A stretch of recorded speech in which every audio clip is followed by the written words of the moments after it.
নমস্কার বন্ধুরা, আপনারা শুনছেন বাংলার অন্যতম গল্প পাঠের চ্যানেল ধুলোবালি টেলস। আর আজকে আপনাদের জন্য নিয়ে এসেছি স্যার আর্থার কোনান ডয়েলের শার্লক হোমস সিরিজের গল্প এবং অদৃশ বর্ধনের অনুবাদে বোহেমিয়ায় কেলেঙ্কারি। তাহলে শুরু হচ্ছে আজকের গল্প।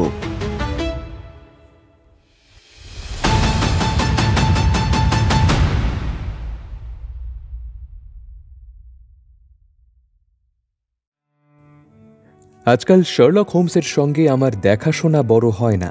সংসারের নানান ঝামেলা, তার উপর ডাক্তারি প্র্যাকটিসের চাপ, আমার দম ফেলবার ফুরসত নেই। আর হোমসও খুব ঘরকুনো লোক, বন্ধুবান্ধবদের বাড়ি যাওয়া তার ধাতে নেই।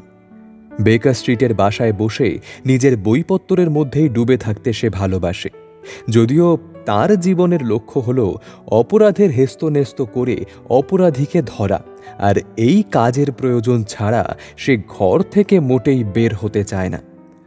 হোমসের ক্ষুরোধার বুদ্ধি, তীক্ষ্ণ পর্যবেক্ষণ ক্ষমতা আর খুবই তুচ্ছ সূত্র ধরে বেশ জটিল রহস্যের সমাধান করে ফেলবার কায়দা লন্ডনের বিশাল পুলিশ বাহিনীকে মাঝে মাঝে রীতিমতো চমকে দেয়।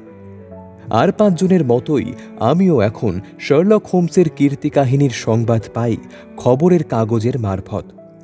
একদিন দেখলাম যে ট্রেফ খুনের কিনারা করতে হোমস ওডেসায় গেছে। কিছুদিন পরে আবার দেখলাম যে হোমস ট্রিনকোমালি গেছে অ্যাটকিনসন ভাইদের রহস্য সমাধান করতে।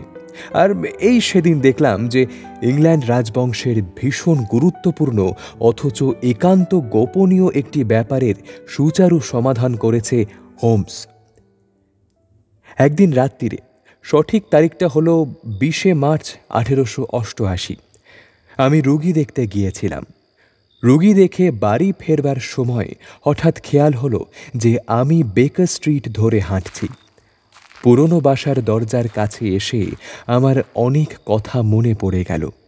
ভাবলাম একবার শার্লক হোমসের খবরাখবর নেওয়া যাক, কেমন আছে, কি করছে। রাস্তা থেকে নেমে আমি দেখতে পেলাম তার ঘরে বেশ জোরালো আলো জ্বলছে। নজরে পড়ল তার রোগা লম্বা শরীরের ছায়া বার দুয়েক জানলার কাঁচে পড়েই সরে গেল। বুঝলাম হোমস ঘরের মধ্যে পাইচারি করছে। শার্লক হোমসকে আমি যত ভালোভাবে চিনি তত ভালোভাবে আর কেউ চেনে না। আর ওইভাবে বুকের উপর আড়াআড়ি দুহাত রেখে ঘরে ভেতর অস্থিরভাবে পাইচারি করা দেখেই আমি বুঝতে পারলাম যে নতুন কোনো তদন্তের ভার হাতে নিয়ে সেই রহস্যের নেশায় এমন উত্তেজিত হয়ে পড়েছে। আমি দরজার বেল টিপলাম, আর তার প্রায় সঙ্গে সঙ্গে আমার পুরনো ঘরে গিয়ে দাঁড়ালাম। যদিও আমাকে দেখে হোমস বিন্দুমাত্র উচ্ছ্বাস দেখালো না, তবু আমি বুঝলাম যে আমার আশায় সে খুবই খুশি হয়েছে। একটা চেয়ার টেনে বসতেই হোমস আমার দিকে সিগারের বাক্স এগিয়ে দিল। আমি একটা সিগার ধরালাম। তারপর সে আমার দিকে পিছন ফিরে দাঁড়িয়ে ফায়ার প্লেসের আগুনের দিকে এক দৃষ্টে বেশ খানিকক্ষণ চেয়ে থেকে বলল, ওয়াটসন, তুমি এখন দিব্যি আরামে আছো দেখছি। যা ছিলে তার চেয়ে অনেক মোটা হয়েছ। তা ওজন কত বাড়লো? 7.5 পাউন্ড তো হবেই। না না, 7 পাউন্ড, আমি জবাব দিলাম। আমার মনে হচ্ছে আর একটু বেশি হবে। দেখছি তুমি পুরো দমে প্র্যাকটিস শুরু করে দিয়েছ। আর প্র্যাকটিস করবার মতলব কিন্তু তুমি আমার কাছে কখনো বলনি। হ্যাঁ, কিন্তু তাহলে তুমি জানলে কি করে? আমি বিস্মিত হয়ে প্রশ্ন করলাম। আমি দেখতে জানি তাই জানতে পারি। আচ্ছা বলো তো, 2-3 দিন আগে তুমি বৃষ্টিতে ভিজেছিলে কিনা? আর তোমার ঘরের কাজ করার লোকটি যেমন অলস তেমনি ফাঁকিবাজ কিনা? হোমস, আমি উত্তেজিত হয়ে বললাম, এটা কিন্তু তোমার ভয়ানক রকম বাড়াবাড়ি হচ্ছে। তুমি যদি আজ থেকে 200-300 বছর আগে জন্মাতে, লোকে তোমাকে জ্যান্ত পুড়িয়ে মারত। হ্যাঁ, তুমি ঠিকই বলেছ।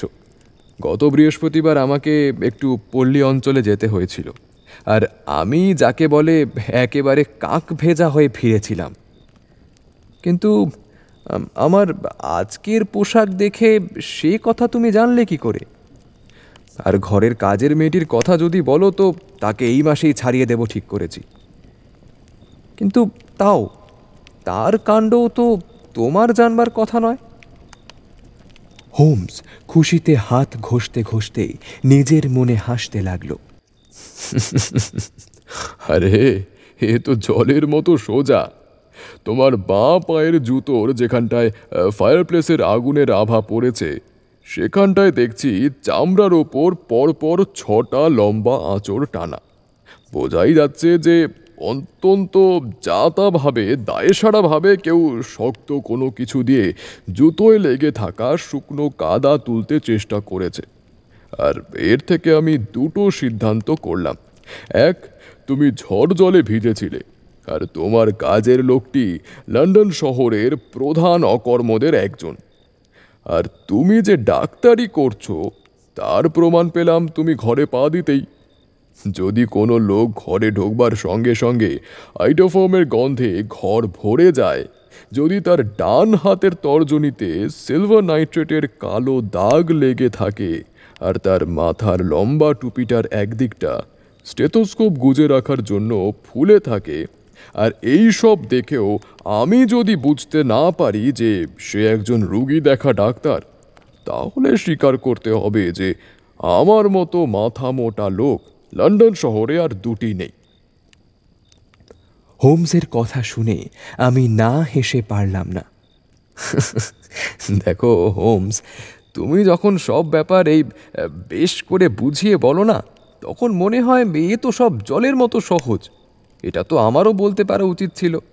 কিন্তু কিন্তু প্রত্যেকবারই তোমার কথা শুনে কেমন বোকা বনে যাই। অথচ দেখো, ভগবান কিন্তু আমাকে তোমার মতনই একজোড়া চোখ দিয়েছেন। ঠিক কথা। মৌজ করে পাইপ ধরাতে ধরাতে হোমস উত্তর দিল, আসলে তোমরা সব কিছুই চোখ দিয়ে, মানে ওপর ওপর দেখো, মন দিয়ে গভীরভাবে দেখো না। যেমন ধরো, আমাদের এই একতলা থেকে দোতলার সিঁড়ি দিয়ে তুমি কতবার ওঠানামা করেছো? অসংখ্যবার। হ্যাঁ, তবুও কয়েকশো বার তো হবেই। ভালো কথা। তাহলে বলো তো, সিঁড়িতে কটা ধাপ আছে? অ্যাঁ, কটা ধাপ আছে? না মানে উম, দেখলে তো, তার মানে তুমি ভালো করে দেখোইনি। আমি দেখেছি, ঠিক 17টি ধাপ আছে। যাকে তুমি আমার ছোটখাটো রহস্য সমাধানের উৎসাহী সহকারী আর লেখক বলে তোমার এটা দেখা দরকার। এই বলে হোমস টেবিল থেকে একটা খোলা চিঠি তুলে নিয়ে আমার দিকে এগিয়ে দিল। চিঠিটা আজ বিকেলের দিকে এসেছে। চিঠিটায় না আছে তারিখ, না আছে লেখকের নাম বা ঠিকানা। চিঠিটা এই রকম: আজ রাত্রিরে 7:45 নাগাদ এক ভদ্রলোক বিশেষ গুরুতর একটি সমস্যার সমাধানের জন্য আপনার সঙ্গে দেখা করতে যাবেন। কিছুদিন আগে ইউরোপের কোনো রাজবংশের সুনাম বজায় রাখতে আপনি যে কুশলতার পরিচয় দিয়েছেন, তার থেকে আমরা বুঝেছি যে এই ধরনের গোপন ও গুরুত্বপূর্ণ কাজের ভার আপনাকে স্বচ্ছন্দে দেওয়া যায়। আপনার এই দক্ষতার কথা শুনেছি আমরা অনেক জায়গা থেকে। ওই সময় অবশ্যই বাড়ি থাকবেন, আর আগন্তুক যদি মুখোশ পরে থাকেন তো কিছু মনে করবেন না। চিঠিটা পড়ে আমি বললাম, এ তো দেখছি রীতিমতো রহস্য। তা রহস্যটা কি কিছু অনুমান করতে পারছো নাকি? না, সেইটাই তো, আমার হাতে কোনো তথ্যই নেই। আর তথ্য ছাড়া সিদ্ধান্ত করাটা মস্ত ভুল হয়ে যাবে। তাতে হয় কি, তথ্য অনুযায়ী সিদ্ধান্ত না করে তথ্যগুলোকে আমরা মন গড়া সিদ্ধান্তের মতো করে নিতে চাই। যাকে সে কথা থাক, এখন এই চিঠিটা থেকে তুমি কি সিদ্ধান্ত করতে পারছো বলো তো? আমি খুব মনোযোগ দিয়ে চিঠির কাগজ আর হাতের লেখা পরীক্ষা করে হোমসকে নকল করে বললাম, এই চিঠি যিনি লিখেছেন তিনি তিনি খুব ধনী লোক। কারণ এই চিঠির কাগজ যেরকম পুরু আর শক্ত, তাতে বোঝাই যায় যে এটা বেশ দামি কাগজ। হ্যাঁ, ঠিক বলেছ, কাগজটা খুব পুরু আর শক্ত। আসলে এটা কোনো ব্রিটিশ কোম্পানির তৈরি কাগজই নয়। ওয়াটসন, কাগজটা আলোর সামনে একবার ধরো তো। কাগজটা আলোর সামনে ধরতেই নজরে পড়ল কাগজের মধ্যে জলছাপে প্রথমে বড় হাতের ই, ছোট হাতের জি, তারপরে বড় হাতের পি, আর সব শেষে বড় হাতের জি আর ছোট হাতের টি লেখা। এর থেকে কি বুঝলে? হোমস আমাকে জিজ্ঞাসা করল। হস্ত প্রস্তুতকারকের নাম। না হয় না হয়তো তার মনোগ্রাম। না না, তা নয়। জিটি হচ্ছে জার্মান গেজেলশাফটের সংক্ষিপ্ত রূপ, মানে কোম্পানি। ইংরেজিতে যেমন আমরা সিও লিখি ঠিক তেমনি। পি হচ্ছে পেপার, মানে কাগজ। এখন ইজিটা কি হতে পারে? ইজি, আচ্ছা দেখি তো, কন্টিনেন্টাল গেজেটিয়ার খানা একবার দেখা যাক। বলতে বলতে হোমস বইয়ের শেলফ থেকে একটা মোটা বই নিয়ে এসে তার পাতা উল্টাতে লাগলো। এগুলো এগুলো নিটস, এই যে পেয়েছি। এক্রিয়া। বোহেমিয়া একটা জার্মানভাষী অঞ্চল, কার্লসবাডের খুব কাছে। জায়গাটা ভ্যালেন্সটাইনের হত্যাস্থল বলে পরিচিত। এছাড়াও বহু কাঁচের কারখানা ও কাগজের কল আছে। কি বন্ধু, কেমন হলো? খুশিতে আটখানা হয়ে হোমস এক মুখ পাইপের ধোঁয়া ছেড়ে দিল। তাহলে বোঝা গেল যে কাগজটা বোহেমিয়ায় তৈরি। আমি বললাম, হ্যাঁ, আর এই চিঠি যিনি লিখেছেন তিনি জার্মান।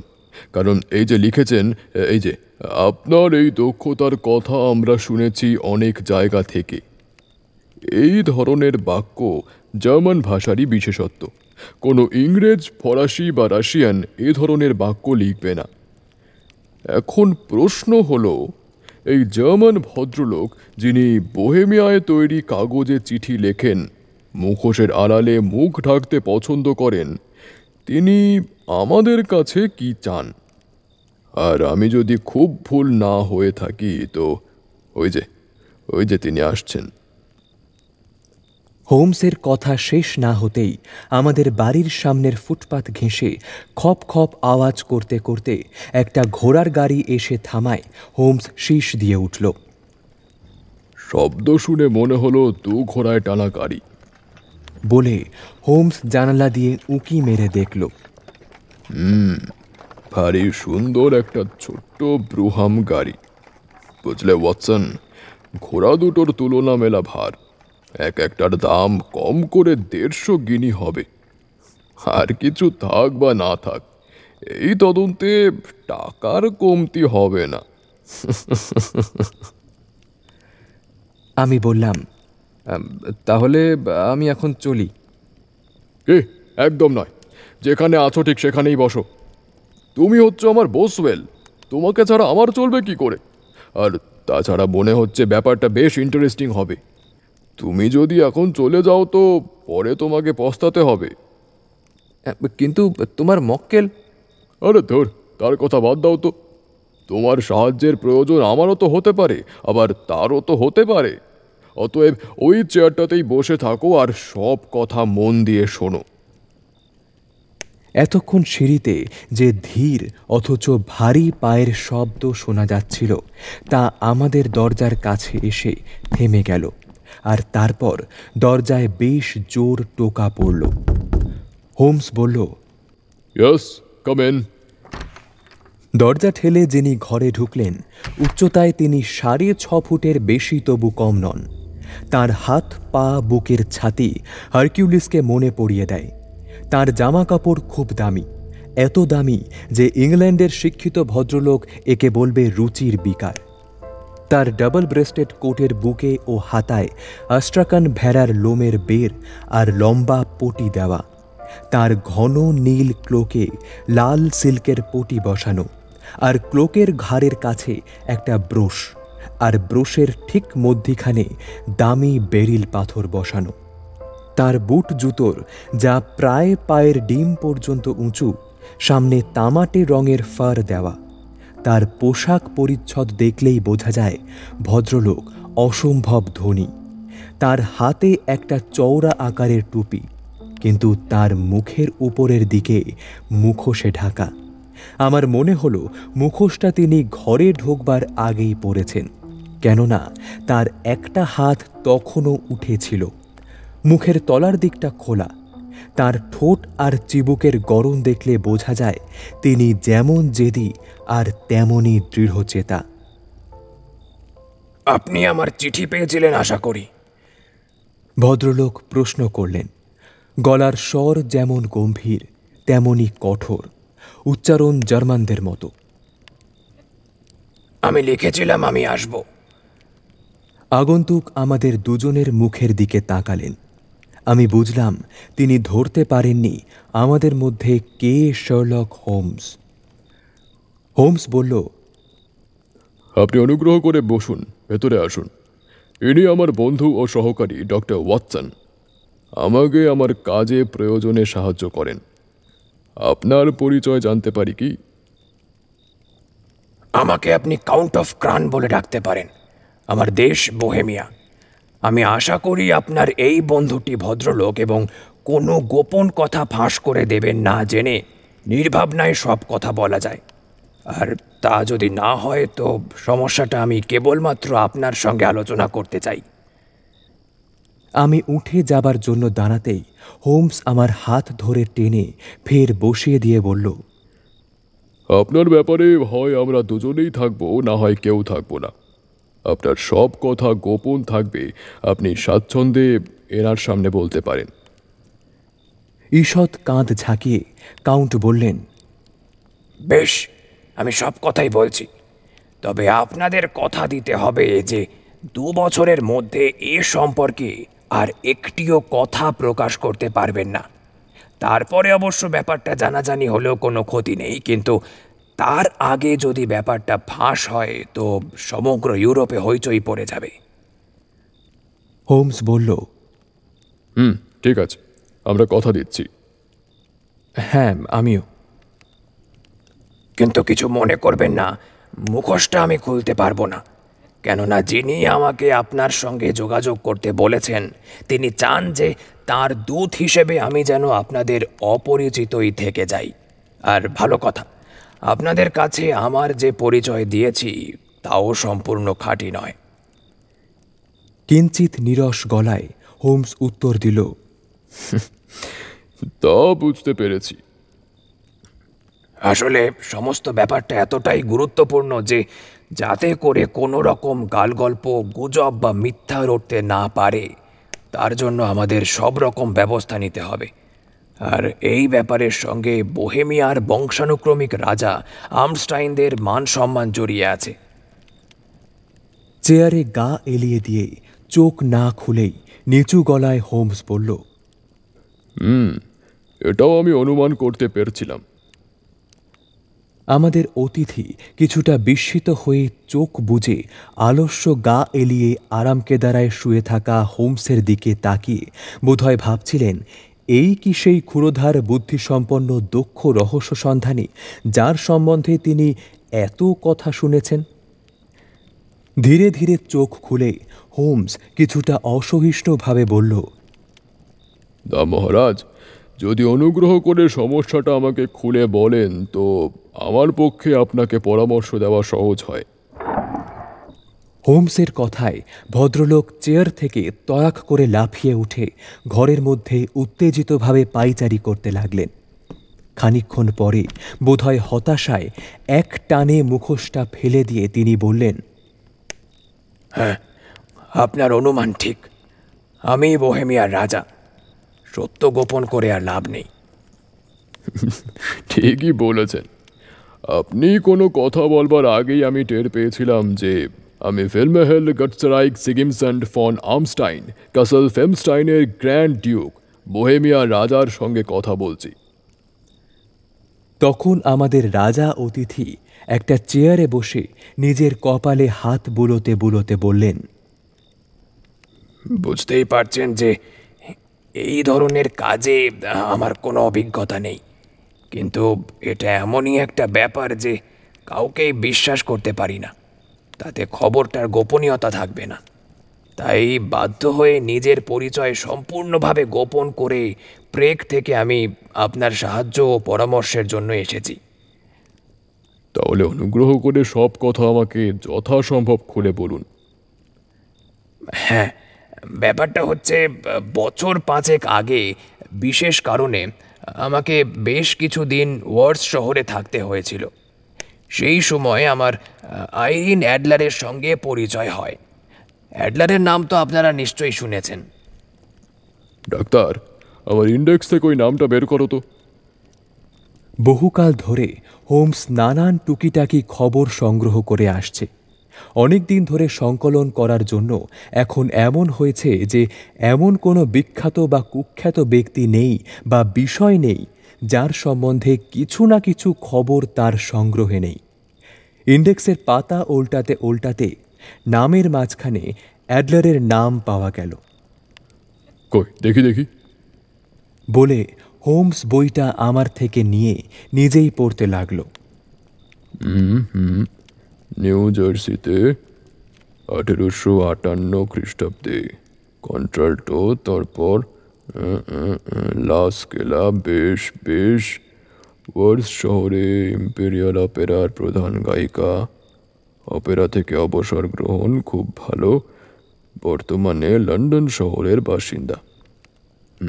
বেশ।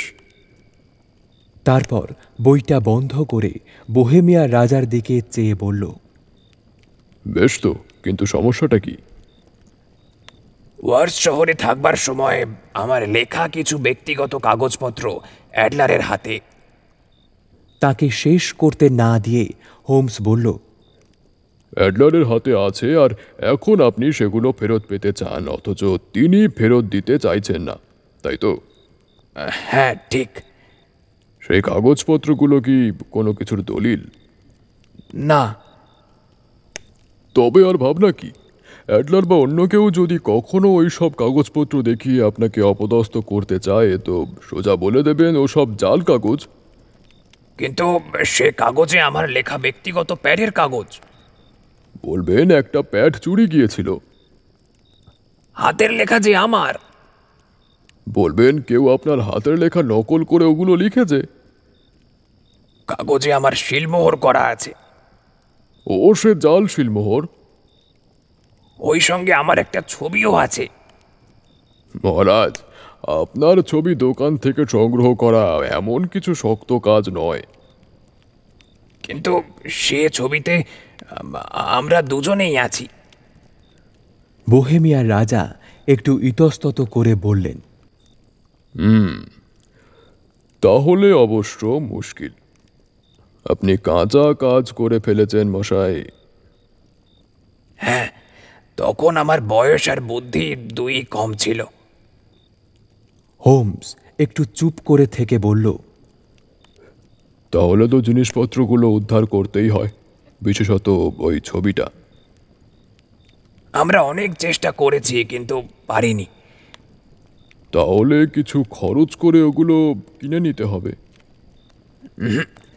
ওর অভাব নেই, সুতরাং পয়সা দিয়ে কেনবার প্রশ্নই ওঠে না। তাহলে চুরি করতে হবে। বোহেমিয়ার রাজা ঘাড় নেড়ে বললেন, না না না, সে চেষ্টা যে করা হয়নি তা নয়। দুবার পেশাদার চোরকে দিয়ে ওর বাড়িতে চুরি করানো হয়েছে। একবার অ্যাডলার যখন বিদেশে বেড়াতে যাচ্ছিলেন, ওর সমস্ত মালপত্র ইচ্ছে করে ভুল ঠিকানায় পাঠিয়ে তন্ন তন্ন করে তল্লাশি করা হয়েছে। দুবার রাস্তায় ওকে জোর করে আটকে তল্লাশি করা হয়েছে, কিন্তু আশ্চর্যের ব্যাপার, মাল পাওয়া যায়নি। জিনিসপত্রগুলো কোথায় থাকতে পারে তার হদিশও পাওয়া যায়নি। কোনো হদিশই পাওয়া যায়নি। হোমস হেসে বলল, আপনার সমস্যাটা সামান্য হলেও বেশ চিত্তাকর্ষক। মৃদু তিরস্কারের সুরে বোহেমিয়ার রাজা বললেন, সমস্যাটা কিন্তু আমার পক্ষে খুবই গুরুতর। কিভাবে? হোমস প্রশ্ন করল। স্ক্যান্ডিনেভিয়ার রাজার সঙ্গে কোনো একটা ব্যাপারে আমার যোগাযোগ হতে চলেছে। সে ব্যাপারটা অবশ্য আপনার না জানলেও চলবে। স্ক্যান্ডিনেভিয়ার রাজা অত্যন্ত গোঁড়া। যদি কোনোভাবে তিনি জানতে পারেন যে আইরিন অ্যাডলারের সঙ্গে আমার পরিচয় আছে, তাহলে ওই যোগাযোগের ব্যাপারে আর এগোবেন না। ফলে সমস্ত ব্যাপারটা কেঁচে যাবে, তাতে আমারই ক্ষতি। কিন্তু আইরিন অ্যাডলার এই ব্যাপারটা কি করে জানতে পারবেন? আগামী সোমবার এই সম্পর্কে খবরের কাগজে একটা সংবাদ থাকবে। তাতে অ্যাডলার কেন, বিশ্ব সংসারের সবাই জেনে যাবে। সুতরাং সোমবারের আগেই ওই কাগজপত্রগুলোকে উদ্ধার করতে হবে। তাহলে তো আমাদের হাতে এখনো এখনো দিন তিনেক সময় আছে। ভালোই হলো। শার্লক হোমস বলল, আমার হাতে দু একটা জরুরি কাজ আছে। আপনি এখন লন্ডনেই থাকছেন তো? হ্যাঁ, কাউন্ট অফ ক্রান এই নামে আমি ল্যাংহোমে আছি। বেশ, ঠিক আছে। কাজ কীরকম এগোচ্ছে তা চিঠি দিয়ে আপনাকে জানাবো। হ্যাঁ, অবশ্যই। বুঝতেই পারছেন যে এই ব্যাপারে আমি খুবই উদ্বিগ্ন আছি। খরচাপত্রের ব্যাপারটা। হোমসকে শেষ করতে না দিয়ে বোহেমিয়ার রাজা বললেন, যত খরচা হয় হোক, প্রয়োজনে আমি আমার রাজ্যের একটা অংশ পর্যন্ত দিতে রাজি, কিন্তু ওই ছবিটা আমার চাই চাই। তাহলে হাত খরচা বাবদ কিছু দেবেন কি? বোহেমিয়ার রাজা তার ক্লোকের ভেতর থেকে একটা শ্যামময় চামড়ার একটা পুরু ব্যাগ বের করে টেবিলের উপর রেখে বললেন, এতে 1000 পাউন্ড আছে। হোমস একটা কাগজে টাকার জন্য রসিদ লিখে দিয়ে বলল, অ্যাডলারের ঠিকানাটা কি আপনার জানা আছে? হ্যাঁ, Briony Lodge, Serpentine Avenue, saint John wood. Holmes ঠিকানাটা লিখে নিয়ে বলল, আর একটা কথা, ছবিটা কি ক্যাবিনেট স্টাইল? হ্যাঁ। ঠিক আছে মহারাজ, আশা করি দু একদিনের মধ্যে আপনাকে কিছু সুখবর দিতে পারবো। শুভরাত্রি। বোহেমিয়ার রাজা চলে যাবার পর হোমস আমাকে শুভরাত্রি জানিয়ে বলল, ওয়াটসন, যদি কাল বিকেল 3টে নাগাদ আসো তো এই ব্যাপারটা নিয়ে আলোচনা করা যেতে পারে। কাঁটায় কাঁটায় 3টের সময় আমি বেকার স্ট্রিটে গিয়ে হাজির হলাম, কিন্তু সেখানে গিয়ে দেখি শার্লক হোমস বাড়িতে নেই। ল্যান্ডলেডি আমাকে বললেন যে হোমস সকাল 8টার কিছু পরেই বেরিয়ে গেছে। হোমস যতক্ষণ না ফেরে ততক্ষণ অপেক্ষা করতে হবে জেনে চেয়ারটা ফায়ারপ্লেসের কাছে সরিয়ে এনে আমি আরাম করে বসলাম।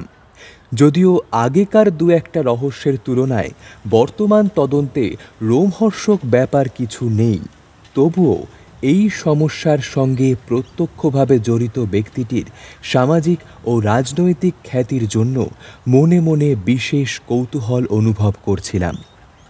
তাছাড়া হোমসের অনুসন্ধানের পদ্ধতি, যে কোনো অবস্থায় মোকাবিলা করবার ক্ষমতা, এলোমেলো বিচ্ছিন্ন ঘটনার মধ্যে থেকে আসল সত্যটা চট করে বুঝে নেবার শক্তি আমাকে মুগ্ধ করে। অজস্রবার হোমসকে সকল রকম রহস্যের সফল সমাধান করতে দেখে আমি তার সাফল্য সম্বন্ধে এতটাই নিশ্চিত যে সে যে কখনো ব্যর্থ হতে পারে এমন চিন্তা আমার মাথাতেই আসতো না। 4টের একটু আগে একজন সহিস ধরনের লোক ঘরে ঢুকল। যদিও আমি আমার বন্ধুর ছদ্মবেশ ধারণের অসাধারণ ক্ষমতার কথা জানি, তবুও এই একমুখ দাড়ি গোঁফওয়ালা ময়লা জামাকাপড় পরা অপরিষ্কার লোকটিকে 3বার দেখবার পর বুঝলাম যে এ শার্লক হোমসই বটে। আমার দিকে তাকিয়ে একটু মুচকি হেসে হোমস নিজের ঘরে ঢুকে গেল। 5 মিনিট পরেই বেশ পরিবর্তন করে সে বেরিয়ে এলো। তারপর ফায়ারপ্লেসের সামনে একটা চেয়ারে বসে পা দুটো লম্বা ছড়িয়ে দিয়ে বেশ কিছুক্ষণ ধরে হাসতে লাগলো।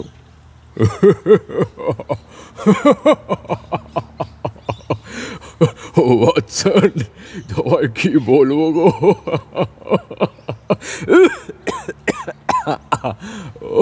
ও বাবা, ও কি কাণ্ড। বলেই হোমস ফের এমন হাসতে শুরু করলো যে হাসির চোটে তার দম বন্ধ হবার জোগাড়।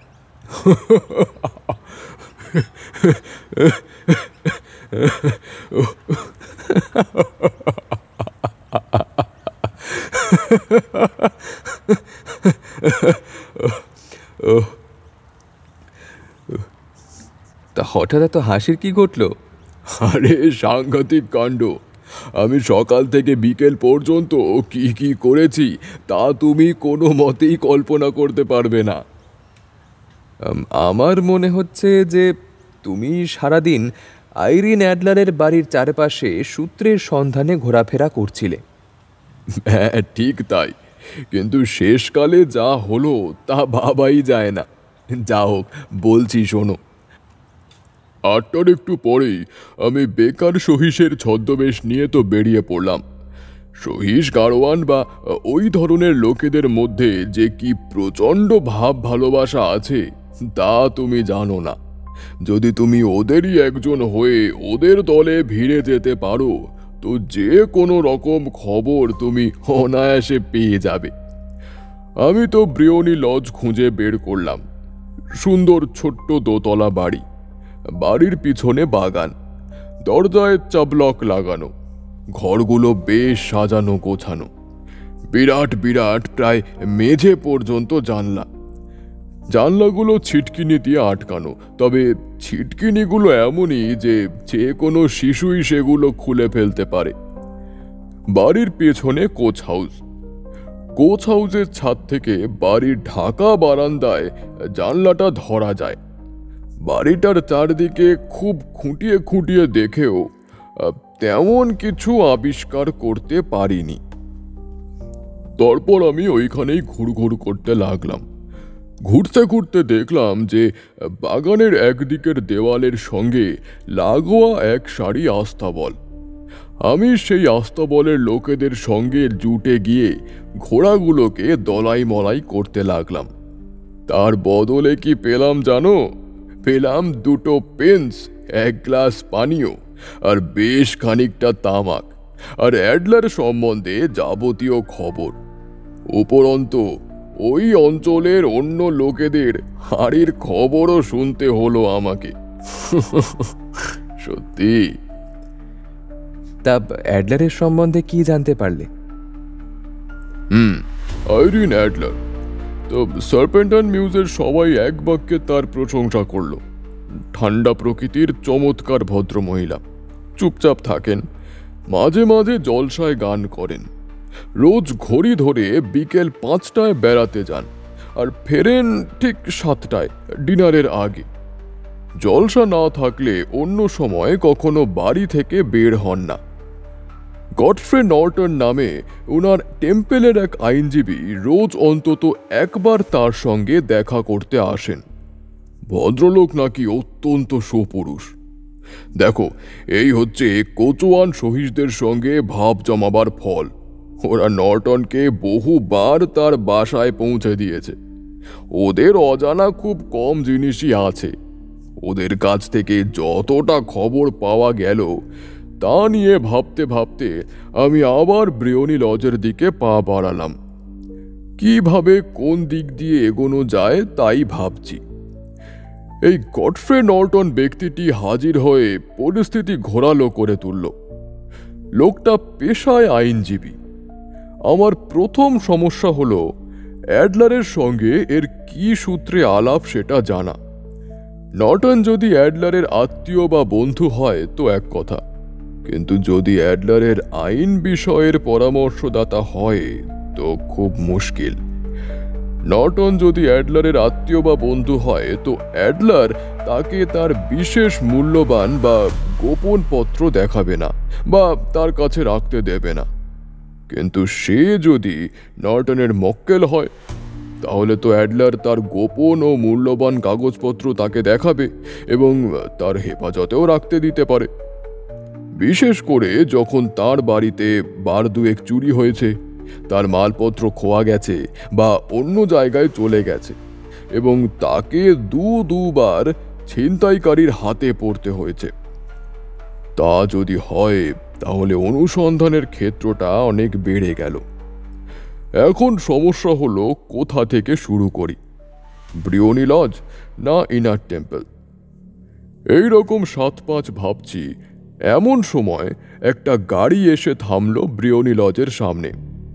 গাড়ি থেকে লাফিয়ে নামলেন এক ভদ্রলোক। তাকে এক লহমায় যা দেখলাম তাতে বুঝলাম ভদ্রলোক অসাধারণ সুপুরুষ। কোচওয়ানকে অপেক্ষা করতে বলে ভদ্রলোক দ্রুত পায়ে বাড়ির দিকে এগিয়ে গিয়ে যে পরিচারিকাটি দরজা খুলতে এসেছিল তাকে ধাক্কা দিয়ে সরিয়ে ভেতরে চলে গেলেন। আমি বুঝলাম ইনি সেই গডফ্রে নর্টন। ভদ্রলোক প্রায় আধ ঘন্টা বাড়ির ভেতরে ছিলেন। আমি রাস্তা থেকে দেখতে পাচ্ছিলাম যে তিনি ঘরের মধ্যে অস্থিরভাবে পায়চারি করছেন আর মাঝে মাঝে খুব হাত পা নেড়ে কথা বলছেন। অ্যাডলারকে অবশ্য আমি দেখতে পাইনি। তারপর ভদ্রলোক ঘর থেকে বেরিয়ে এসে গাড়িতে চেপে কোচওয়ানকে বললেন, কোচওয়ান, প্রথমে রিজেন্ট স্ট্রিটে গ্রস অ্যান্ড হ্যাঙ্কির ওখানে যাব, তারপর যাব এজওয়ার্ড স্ট্রিটে সেন্ট মনিকার গির্জাতে। 20 মিনিটে নিয়ে যেতে পারলে আধ গিনি পাবে। চালাও জোরে। ভদ্রলোক চলে যাবার পর কি করব ভাবছি, এমন সময় একটা ল্যান্ডো এসে হাজির হলো ব্রিওনি লজের সামনে। দেখলাম বেচারা কোচওয়ান তখন তার পোশাকের সব বোতামগুলো পর্যন্ত আটকাতে পারেনি।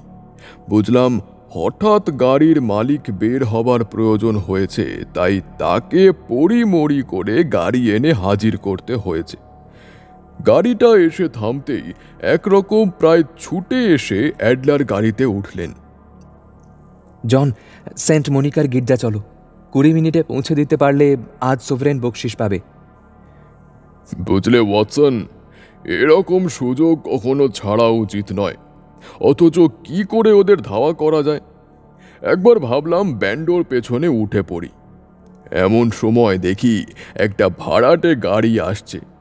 আমি সেই চলন্ত গাড়িতে লাফ দিয়ে উঠে গাড়োয়ানকে বললাম, শিগগির সেন্ট মনিকার গির্জা চলো, 20 মিনিটে পৌঁছে দিতে পারলে আজ সোভরেন পাবে। আমার গাড়োয়ান তো খুব জোরে ঘোড়া ছোটালো। আমি তো মনে করতে পারছি না যে এত স্পিডে এর আগে আমি কখনো গাড়ি চড়েছি কিনা। যাকে আমি যখন গির্জাতে পৌঁছালাম, আগের দুটো গাড়ি তখন সেখানে পৌঁছে গেছে। আমি ভাড়া মিটিয়ে দিয়ে গির্জার ভেতরে গেলাম। ঢুকে দেখি যাদের অনুসরণ করে এসেছি তারা আর একজন পাদ্রী, 3 জন দাঁড়িয়ে নিজেদের মধ্যে কথাবার্তা বলছে। বেকার লোক যেমন স্রেফ সময় কাটাবার জন্য যেখানে সেখানে ঘুরে বেড়ায়, আমিও সেই রকম এদিক ওদিকে তাকাতে তাকাতে গির্জার মধ্যে ঘুরতে লাগলাম। হঠাৎ নর্টন আমাকে দেখতে পেয়ে আমার দিকে দৌড়ে এসে বলল, ওহ, ভগবান রক্ষা করেছে, ঠিক সময় এসে পড়েছে। তোমাকে দিয়েই আমাদের কাজ হবে। তারপর আমি কিছু বলবার আগেই আমাকে ধরে নিয়ে গেল পাদ্রীর কাছে। তারপর আমার উপস্থিতিতে শ্রীযুক্ত গডফ্রে নর্টনের সঙ্গে শ্রীমতী আইরিন অ্যাডলারের শুভ বিবাহ হয়ে গেল। নববধূ আমাকে নগদ আজ সোভরেন পুরস্কার দিল। তারপর তারা দুজন দুদিকে চলে গেল। শুধু যাবার আগে আইরিন গডফ্রেকে বলল যে সে বিকেল 5টার সময় পার্কে বেড়াতে যাবে। আমি বললাম, এটা তো আবার নতুন ফ্যাকরা হলো। তারপরে তুমি কি করলে? তারপর আমি একটু নিজের তদারকি করলাম। মানে সেটা আবার কি? আরে বাবা, সকাল থেকে কিছু খাওয়া দাওয়া হয়নি, পেটের ছুঁচোয় ডন কষছিল, তাই যা হোক কিছু 4টে মুখে দিলাম। যাকে ওয়াটসন, এখন কিন্তু তোমার সাহায্য চাই। আমি বললাম, বলো কি করতে হবে বলো। বেআইনি কাজ করতে আপত্তি নেই তো? মোটেই না। পুলিশে যদি অ্যারেস্ট করে? উদ্দেশ্য যদি সৎ হয় তো তাতেও আপত্তি নেই। উদ্দেশ্য যে সৎ সে ব্যাপারে তুমি নিশ্চিত হতে পারো? তাহলে আমি তোমার সঙ্গে আছি। হ্যাঁ, তা আমি গোড়া থেকেই জানতাম।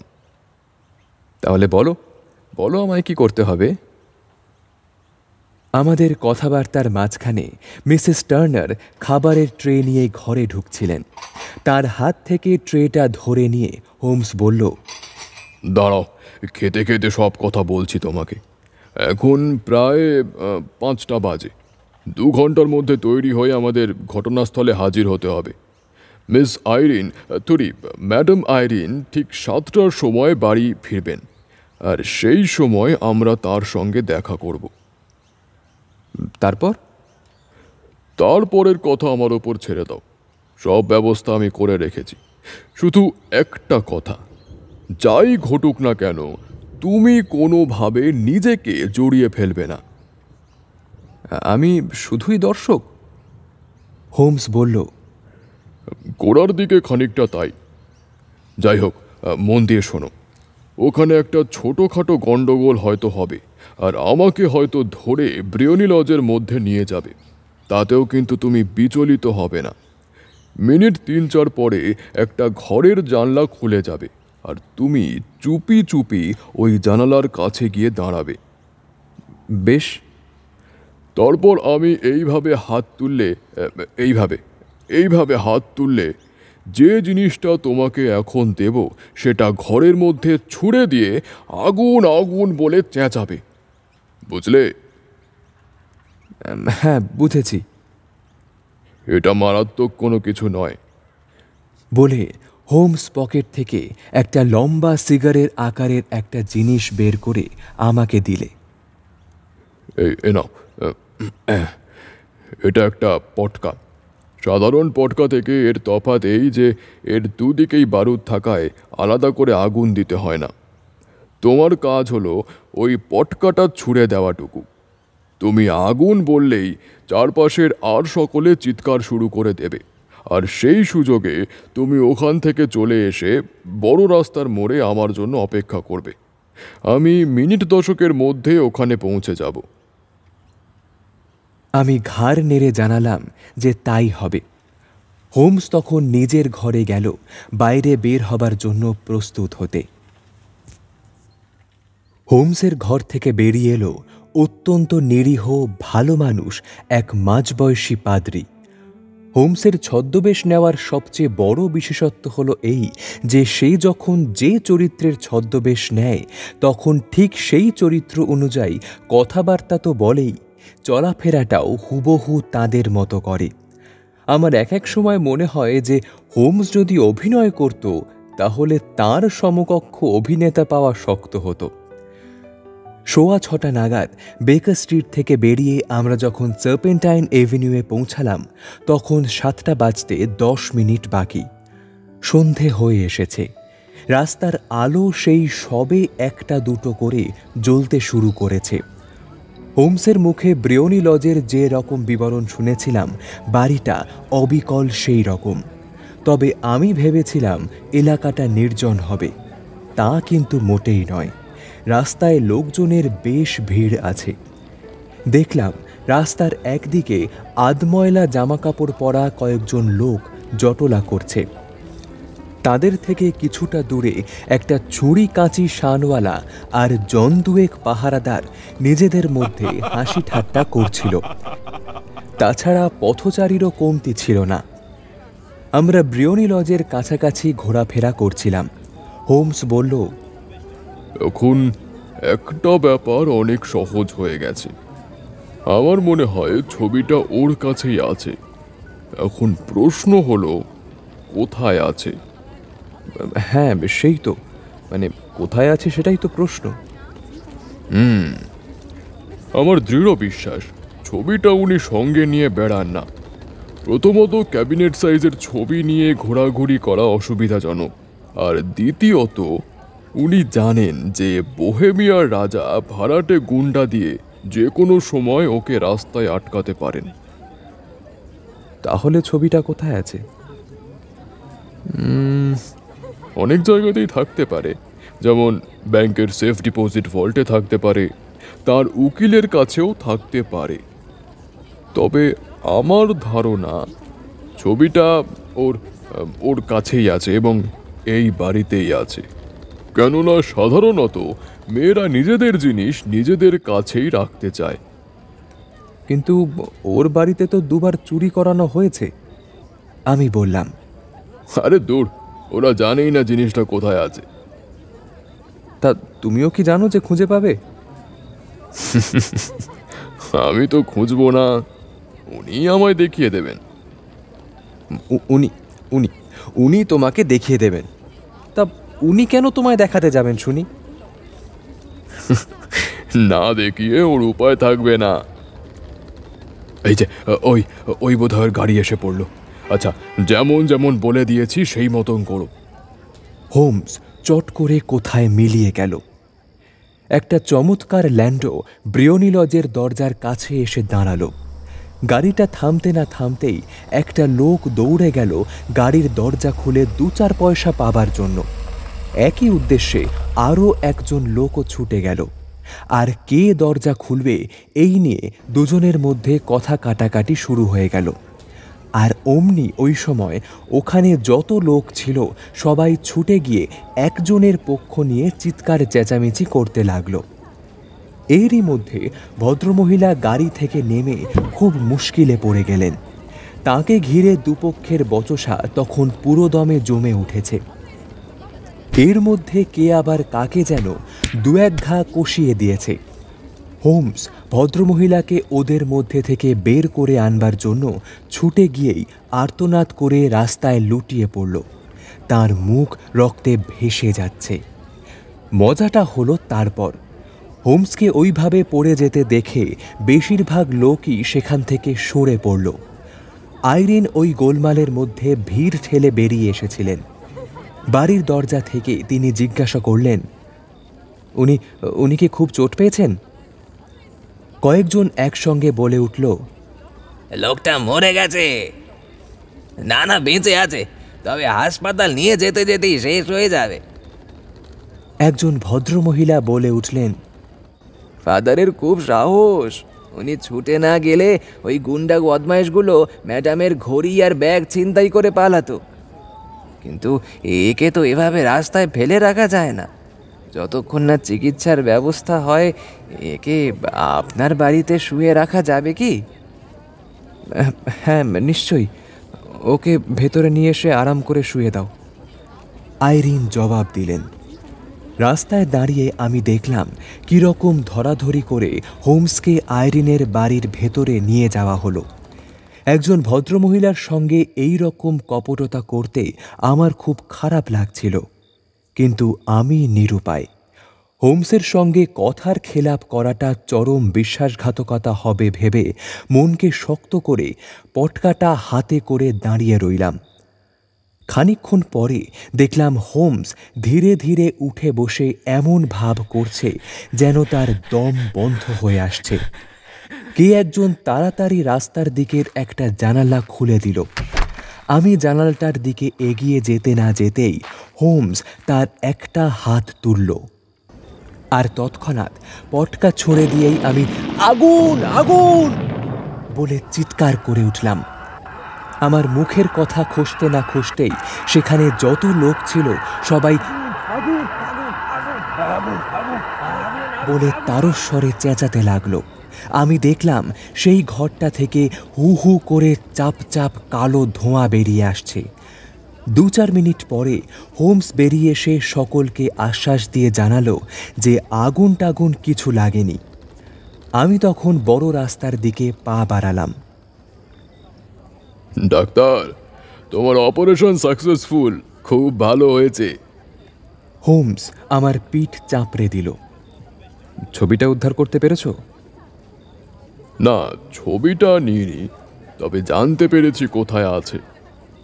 কিভাবে? তোমাকে যে বলেছিলাম উনি আমাকে দেখিয়ে দেবেন। উনি দেখিয়ে দেবেন? বুঝতে পারলাম না।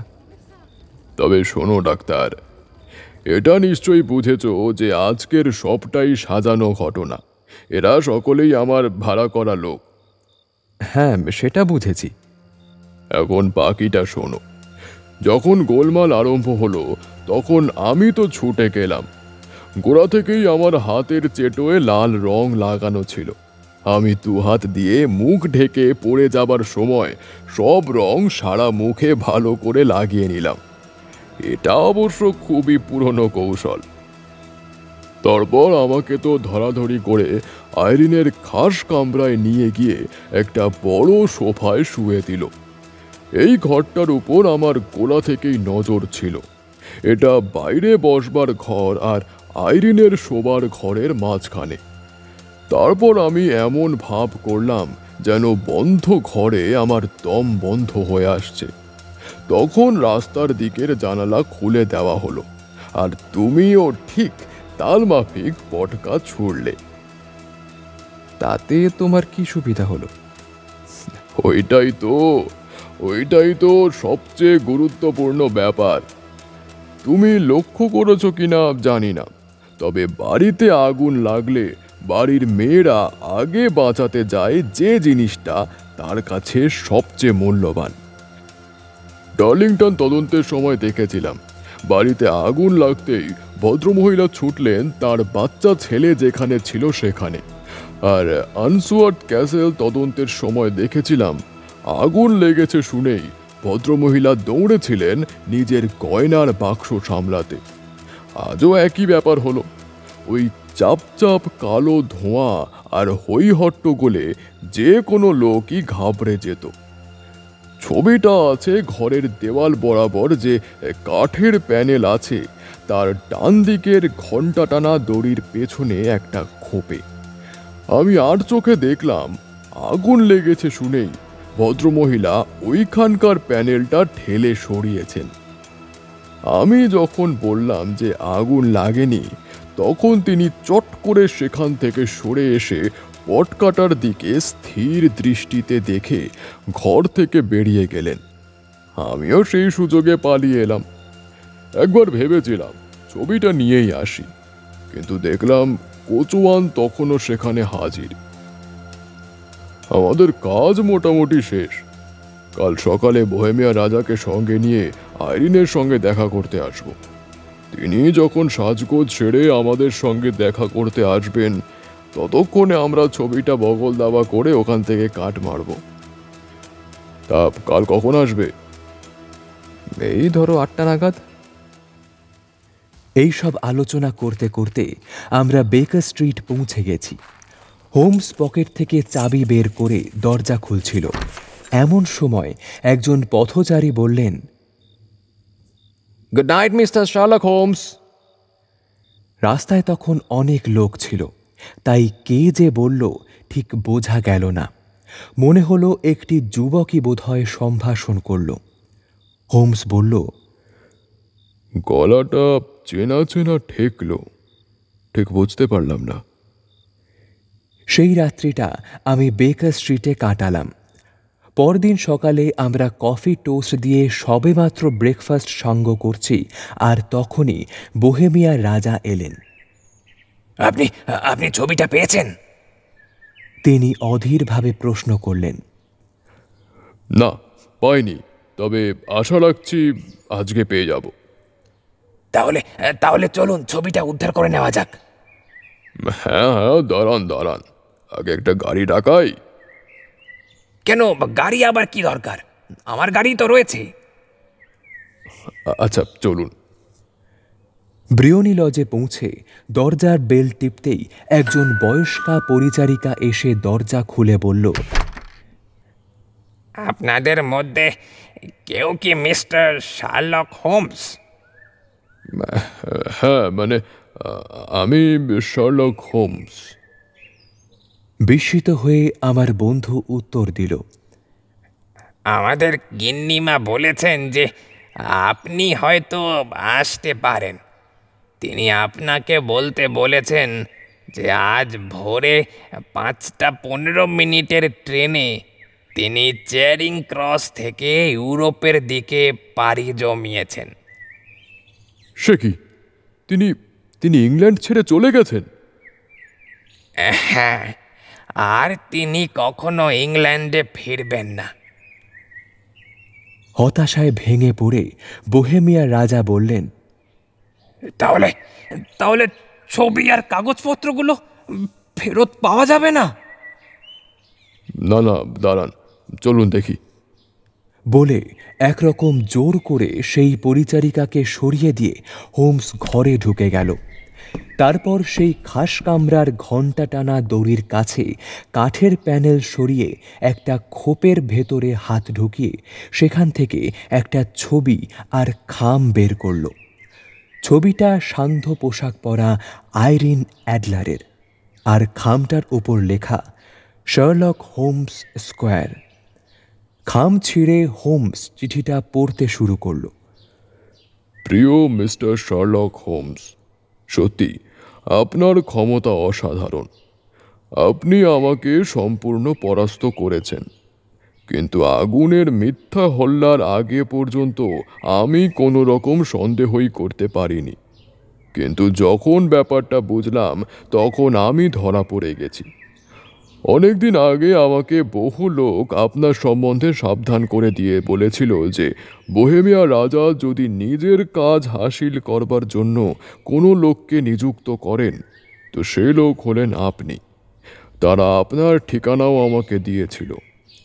এ সমস্ত জানা সত্ত্বেও আপনি আমাকে ঠকিয়েছেন।